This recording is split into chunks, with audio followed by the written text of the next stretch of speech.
அன்பு சொந்தங்கள் நீங்க பார்த்துக்கிட்டு இருக்கிறது வந்து சோழவரம் பள்ளிவாசல். சோழவரம் பள்ளிவாசல் பாருங்க, அருமையா கட்டி வச்சிருக்காங்க. உள்ள என்ட்ரன்ஸ் நுழைஞ்ச சும்மா இருக்கு. இது வந்து நீங்க பார்த்துக்கிறது ரெஸ்ட் ரூம். ரெஸ்ட் ரூம்லயே பார்த்துட்டு அசந்து எப்படி இப்படி வச்சிருக்காங்க. கீழே கிரீன்ல போட்டு வச்சிருக்காங்க, ப்ளூ போட்டு வச்சிருக்காங்க. சைட்லலாம் வந்து சோப்பு எல்லாம் கலர் கலரா போட்டு வச்சிருக்காங்க. டைல்ஸ் எல்லாம் அப்படி சூப்பரா ஃபர்ஸ்ட் கிளாஸா செஞ்சு வச்சிருக்காங்க. எல்லாத்துக்கும் ஓட்ஸ் பைப் போட்டு வச்சிருக்காங்க. ஃபர்ஸ்ட் கிளாஸ் எடுத்து முடிச்சுட்டு அங்கேயே ஒழு செய்யலாம். ஒழு இதுல வந்தா நம்ம பாதி உயரத்துக்கு மனுஷனோட பாதி உயரத்துக்கு ஒழு அமைச்சு மேல தூக்கி இருக்கிறாங்க. நின்றுக்கிட்டே செய்யலாங்க. ஒரு குனியும் உட்கார தேவையே இல்லை. சைட்லலாம் பார்த்தீங்கன்னா எல்லாம் தண்ணி ஓடுற மாதிரி சூப்பராக செஞ்சுருக்காங்க. என்ட்ரன்ஸ் பார்த்தீங்கன்னா என்ட்ரன்ஸ் புதுசாக கட்டிகிட்டு இருக்காங்க. எல்லா இடத்துலையும் 3 சைடில் 4 சைட்லேருந்து உங்களுக்கு பைக் வந்து உள்ளே வர்ற மாதிரியும் போகிற மாதிரியும் செஞ்சுருக்காங்க.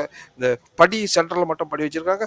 மேலே பாருங்கள், உள்ளே நுழைஞ்சோடனே நிறைய பேர் நின்று தொழுறதுக்காக, ஜும்மா தொழுறதுக்காக நீட்டமாக செஞ்சு வச்சுருக்காங்க. எவ்வளோ மேலே பெரிய கூரை போட்டு ஃபஸ்ட் கிளாஸாக அந்த கூரை ஷைனிங்காக பண்ணிவிட்டு அந்த இது வந்து ஃபஸ்ட் கிளாஸாக லைட்டில் நிறைய லைட் வெளிச்சம் போட்டுட்டு டைல்ஸ்லாம் அந்த மாதிரி டைல்ஸுங்க போட்டு